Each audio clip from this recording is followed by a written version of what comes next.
आपकी अपनी बोधायन एकेडमी चिड़ावा, सर्वाधिक चयन देने वाली संस्था।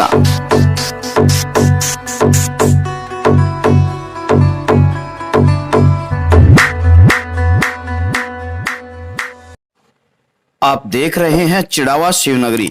दोस्तों, चैनल को सब्सक्राइब करें और वीडियो को शेयर करें। दोस्तों, आज बात करते हैं आरती न्याय संघर्ष समिति की। धरना समाप्त हुआ, लेकिन इसी के साथ कुछ सवाल धरने के साथ लुप्त हो गए, जिन्हें हम आज आपके समक्ष रखते हैं। सबसे पहला सवाल तो यही है कि 2 अगस्त को मेडिकल बोर्ड झुंझुनू की रिपोर्ट क्या आई?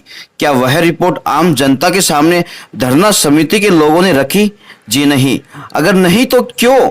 आम जनता को बताया क्यों नहीं गया कि रिपोर्ट क्या आई है, और क्यों मीडिया को नहीं बताया गया? ऐसे तो खूब आप लोग मीडिया के सामने रूबरू हुए, लेकिन जो रिपोर्ट आई उसके बारे में मीडिया को क्यों नहीं बताया? चलो, कुछ तो हम बता देते हैं, बाकी आपको व्हाट्सएप पर कॉपी मिल सकती है और वो आप ले सकते हैं। मेडिकल रिपोर्ट में लिखा है कि मरीज को हॉस्पिटल से जिंदा हिसार के लिए शिफ्ट किया गया था। 4.5 लाख रुपए लेना भी गलत ठहराया गया है। कल्पवृक्ष हॉस्पिटल की लापरवाही भी कहीं भी नहीं है। जिंदल हॉस्पिटल द्वारा मौत होने का कारण नहीं बताया और ना ही समयावधि बताई गई है। समिति के कार्यकर्ताओं व आरती के परिजनों के बयान भी लिए गए थे, वह भी उस रिपोर्ट में दिखाए गए हैं।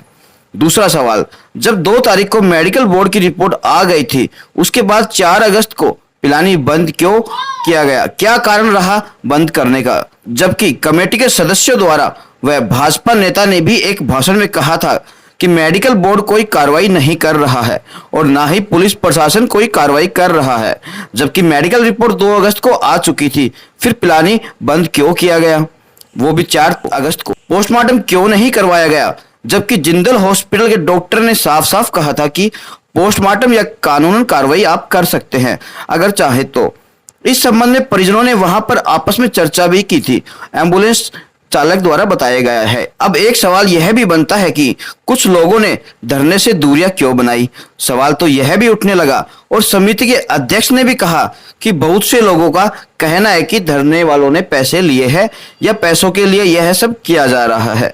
सूत्रों से पता चला है कि धरने पर बैठे लोगों पर आपराधिक मुकदमे भी दर्ज है और कुछ लोगों के परिजन भी जेल में हो सकते हैं। समिति में भाषणों में बहुत सी बार कहा गया है कि आरती के पिता ने जमीन बेचकर इलाज करवाया, जबकि आरती के परिजनों का कहना है कि ब्याज पर पैसे लिए थे और उसी से इलाज करवा रहे थे। समिति के सदस्य ने भी कहा है कि धरने ने राजनीतिक मोड़ ले लिया है और इस्तीफा देता हूं, हालांकि बाद में उन्होंने इस्तीफा नहीं दिया, धरने के साथ ही रहे।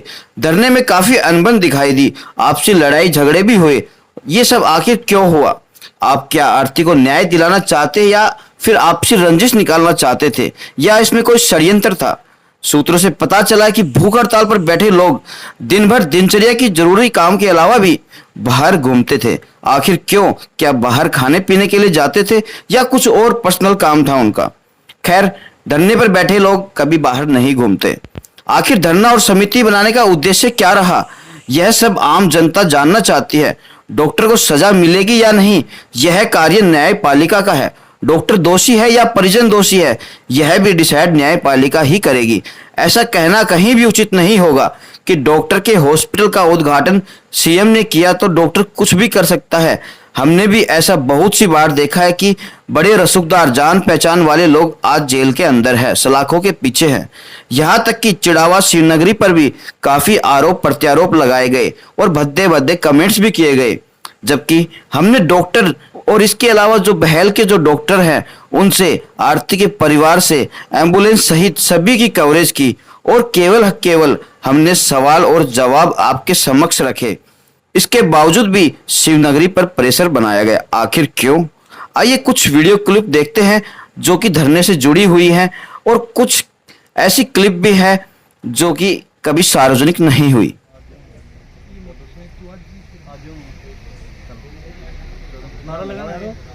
सुरेश जी जिंदाबाद, सुरेश जी जिंदाबाद, सुरेश जी तुम संघर्ष करो, हम तुम्हारे साथ हैं।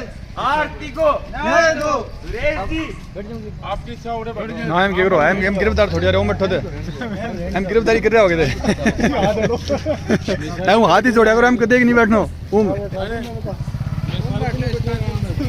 ये तो ड्यूटी कर रहे हो भाई साहब, प्रोटेक्टर हो। आपकी अपनी बोधायन एकेडमी चिड़ावा, सर्वाधिक चैन देने वाली सहजता।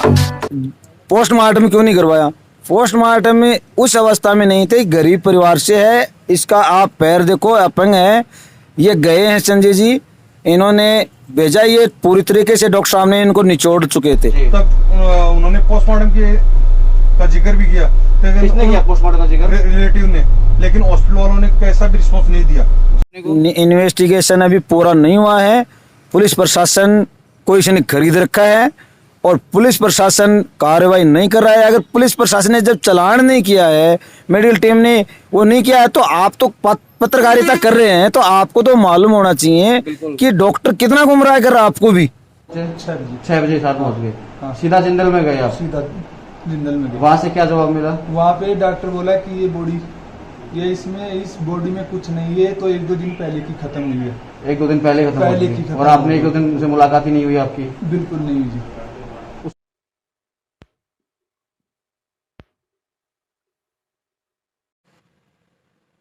आरती के परिजन आरती के चाचा सुरेंद्र सिंह आईसीयू रूम में आरती से मिलने जाते हुए तकरीबन 5 से 6 मिनट तक रोज मिला करते थे, ऐसा कल्पवृक्ष संचालक ने बताया। वीडियो फुटेज में समय और तारीख दर्शाई गई है, जबकि समिति और आरती के परिवार वालों ने हमेशा यही कहा कि हमें कभी मिलने नहीं दिया गया। खैर, न्यायपालिका का फैसला आना अभी बाकी है, तो वीडियो को अन्यथा ना लिया जाए।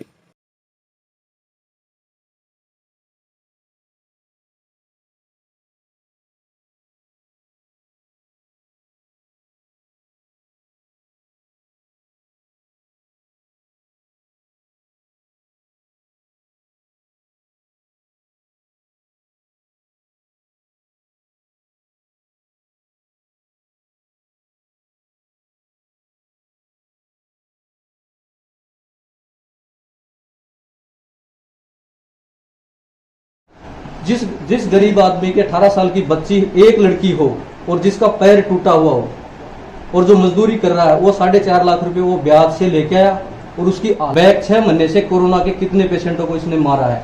और 10-10 लाख, 25-25, 30-30 लाख रुपए मेरे पास 10 उदाहरण हैं। तो आपको पहले नहीं पता था कि इतने डॉक्टर ऐसा है, इतने उदाहरण? मेरे को पता था, लेकिन इन्होंने मेरे को मैंने पहले ही मना कर दिया, इसके पास मत आना। लेकिन उस बच्ची की किस्मत थी कि इन्होंने मेरे को बिना बताए यहाँ के ऑपरेशन करवा लिया।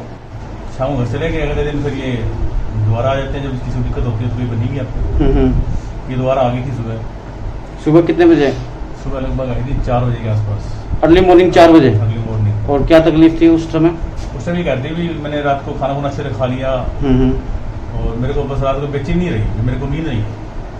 तो टाइफाइड का फीवर का जो है, इसमें भी कुछ होता है क्या? हो जाता है ऐसा? फीवर से तो चलो कोई भी फीवर हो, बेचैनी तो हो ही सकती है। बिल्कुल। तो मेरी बच्ची को ऐसे कोई खांसी जुकाम हुआ था। खांसी जुकाम? हाँ जी। तो मैंने पहले एक हॉस्पिटल में दिखाया, वहाँ गोली दवाई ली और मैंने सोचा भी अभी बच्ची को चलो और अच्छी जगह दिखाए। तो बहल आपने दिखाया तो हॉस्पिटल था, क्या था वहाँ पे? हॉस्पिटल था। तो वहाँ से दवाइयाँ ली आपने? दवाई ली। उसके बाद में आपने सोचा कि बड़े हॉस्पिटल में लेके आएंगे। तो क्या आराम था या नहीं था बच्ची का? आराम था उसको, मैंने सोचा कहीं और प्रॉब्लम। तो जब आराम था तो उसको वापस कहीं और दिखाने की कहाँ जरूरत थी आपको? अभी उसको दिक्कत तो होती है जी। दिक्कत थी, मतलब कम दिक्कत थी, लेकिन वो ऐसा बोल रहे हैं कि कोई सीरियस नहीं थी। हाँ, जैसे उनके पेरेंट्स का कहना है कि खांसी वासी थी और आप जैसे बता रहे हैं कि फीवर था शुरू में भी। फीवर ही था उसको, और कोई दिक्कत नहीं थी। फीवर टाइफाइड में मिक्स था? टाइफाइड में होता है तेज बुखार। 17 वर्षीय आरती एकदम स्वच्छ स्थिति में कोरोना की जांच करवाने के लिए इस हॉस्पिटल में 31 तारीख को आई थी।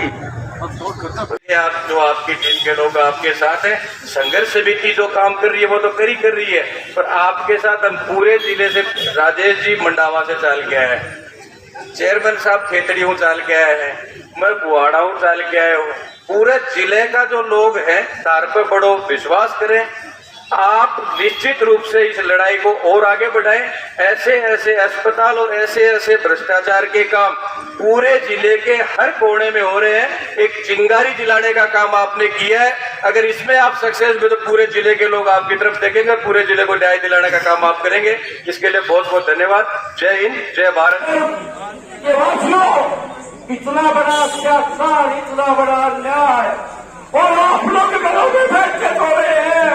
अरे डूब के मर जाए फिलहाल के नागरिक बंधुओं, कल यही बदलाव यदि आपकी बच्ची के साथ होगी तो मैं पूरा कहते हैं आपके पास कोई सवाल है क्या?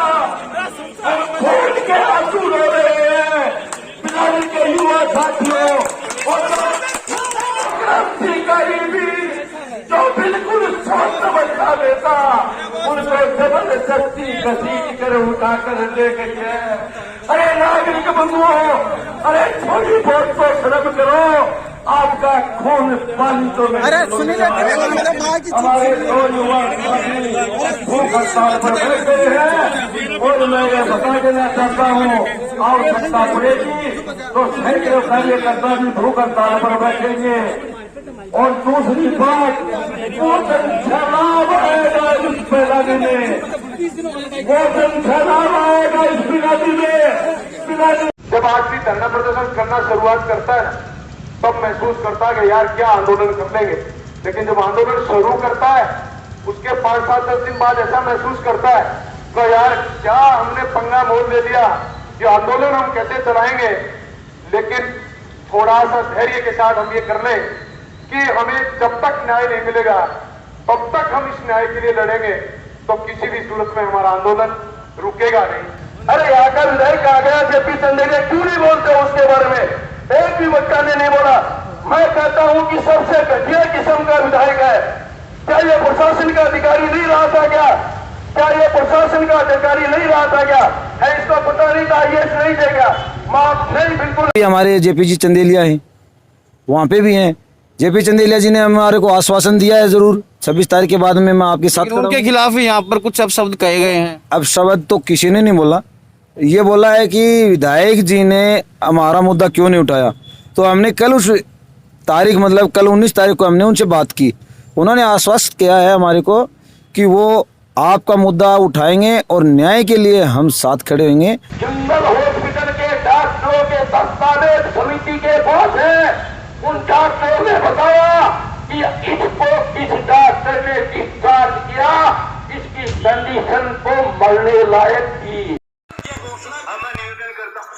न्याय संघर्ष समिति को हाईजैक कर दिया गया है और मैं भरत सिंह बालापोता अपने पद से इस्तीफा अध्यक्ष महोदय को सौंपता हूं। अभी पिलानी के अंदर जो 32 दिन से आरती संघर्ष समिति का धरना चल रहा था, आज जयपुर से जोनल डायरेक्टर साहब की टीम ने आकर पूरे हॉस्पिटल की जांच की है और धरना स्थल पर एडिशनल एसपी साहब मीणा जी और जोनल डायरेक्टर साहब सीएमएचओ साहब ने आकर धरने पर आश्वस्त किया है कि निष्पक्ष जांच करके हम 15 दिन के अंदर अंदर रिपोर्ट प्रस्तुत करेंगे।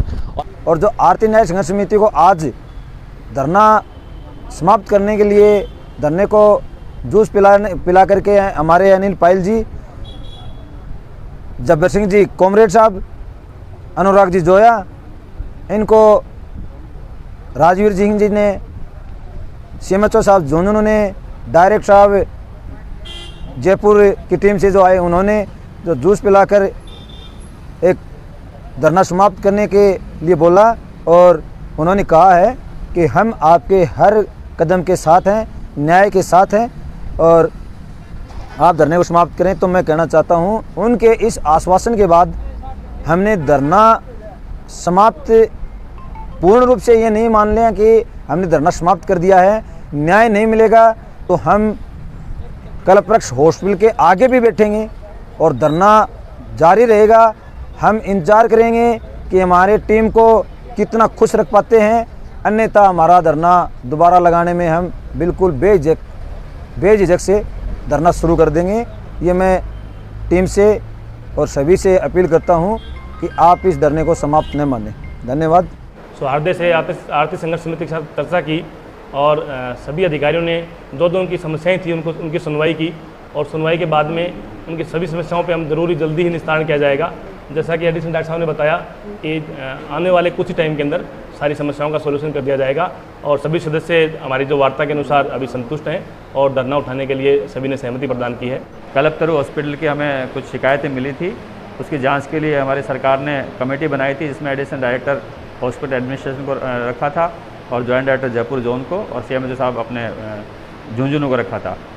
इस संदर्भ में हमने यहाँ पे काफ़ी अपने इंक्वायरी कर ली है। यहाँ पे सभी के बयान जिनसे जो भी उनसे संबंधित हैं सभी से बयान ले लिए हैं हमने और अभी ले भी रहे हैं बयान, और भी कुछ तथ्य सामने आएंगे तो उनको भी हम रखते हुए सारे और इसका पूरा विश्लेषण करके और निचोड़ तक पहुँचेंगे।